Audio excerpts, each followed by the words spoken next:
Hello, you guys. Welcome back to the Marketing Empress. So, in the past, I did release some videos in Hindi under the section of brand case studies. But that didn't really seem to work. So, I decided to explore this section a little more, but this time we're back in English. Today, I have a really interesting case study for you, that of the Marlboro Man. In this video, we will explore how during a time when cigarette advertising was completely banned, how multiple brands suffered, but one particular brand, that of Marlboro, managed to lead from the front and do it brilliantly. Let's find out how.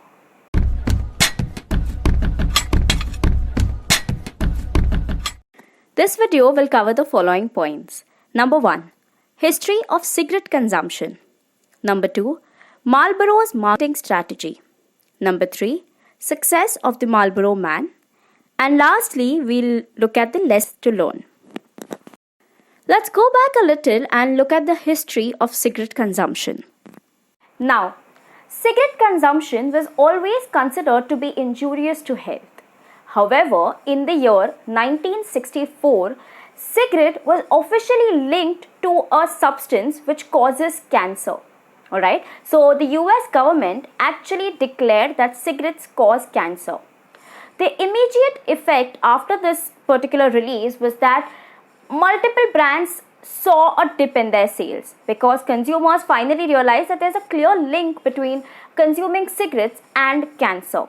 A booming billion-dollar company was suddenly seen to be plummeting and finding it really difficult to hold on to, ensuring that their sales are, if not constant, at least not as bad as they were. But there was this one company, that of Marlboro, which had a different effect altogether. Let's see what exactly happened here. Now let's first try to understand the market share of Marlboro during this particular time. So at that particular time, the market share of Marlboro was close to 1%. From then till now, when it's grown to be, at that point of time, the fourth largest manufacturer of cigarettes. Later, when advertising of any form of cigarette consumption was banned completely, Marlboro soon became the biggest or the largest manufacturer of cigarettes in the world. So if I were to say it in a crisp language, it was very evident that when introduced to a particular problem, Marlboro actually stood out and fought against that problem in a way that it actually benefited them. Whatever really acted as a trouble for other brands actually worked out in the favor of Marlboro. Now let's look at the marketing strategy of Marlboro and understand what exactly they do correctly. Now let's look at Marlboro's marketing strategy. The simple answer to what really worked in the favor of Marlboro is lifestyle marketing strategy. Now, it cannot be this simple. Of course, if the answer was this simple, every brand out there would just go ahead and incorporate some amount of lifestyle marketing strategy and then be as successful as Marlboro. But that doesn't really work, and there are multiple things involved. So, before we get into the actual strategy of Marlboro, let's understand lifestyle marketing as a phenomena in advertising or marketing. Now, we have all been exposed to some amount of brand endorsements during advertising commercials that we come across. These are celebrities or personalities who endorse a particular brand or product. They either talk about how good it is when they have used it, or they simply recommend you to use it. What they're trying to show you is that what we use is the best, and hence if you use the same product or the brand, you will benefit from it too. Now, what happens in this case is that consumers try to relate themselves to the personality.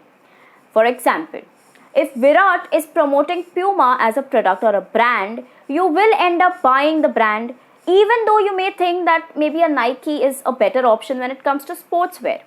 But you'll still choose a Puma because you think that, it's Virat advertising and I really like Virat. I want to be like Virat.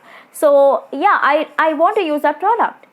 What's happening here is that you are using lifestyle marketing strategy to target your consumers in a way that they end up choosing your product with the association of the brand personality associated. Now that we know what lifestyle marketing is, the clear question is, how did Marlboro actually incorporate this? Let's find out. Let's move on to understanding the success of the Marlboro Man. Now, with the ban on cigarettes at that particular time in the year 1964, a lot of brands tried multiple strategies to tackle the loss in sales. Some brands tried to ridicule the report and talk about a clear disconnect between cancer and cigarettes. Others tried to just communicate in a way that cigarettes are not that bad. But when Marlboro was faced with a similar situation, they decided to change their strategy completely and talk about something differently. Now, it's important to know at this point of time, Marlboro was only manufacturing cigarettes for women. Alright, now this is an important point because I am just going to talk about the next step that they decided to do, which was the introduction of the Marlboro Man. Now, if I were to give you an Indian context to understand who this Marlboro Man was, then I can give you an example of the amazingly hot Milind Soman in Old Spice ads back in the days. You could see this Marlboro Man who is extremely handsome, well built, who's a cowboy, and basically has all those things that a typical man aspires to be like. Now, what really happened here is that when a consumer was viewing these commercials, they wanted to be the Marlboro Man. And these commercials focused a lot on the Marlboro Man, his personality, his looks, his overall feel, and the communication was extremely crisp and delivered to the point. What happened because of this is that a lot of consumers started relating to the Marlboro Man and aspiring to be like him. That's your lifestyle marketing coming into the picture. The best part that worked for these commercials was that the focus throughout was on the Marlboro Man, and little less than 10 seconds were actually used to communicate about the consumption of the cigarettes.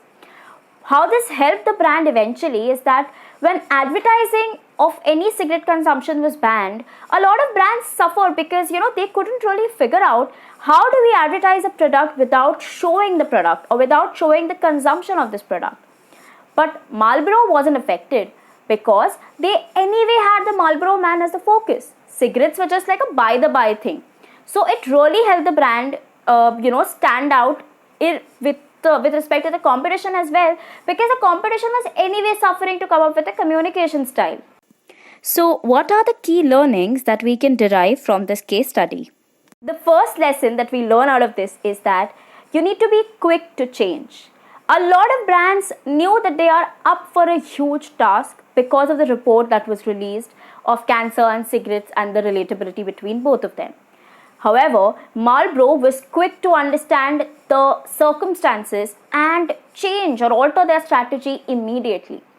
Being quick in these situations is a must. The second learning that we can derive out of this is that lifestyle marketing works wonders.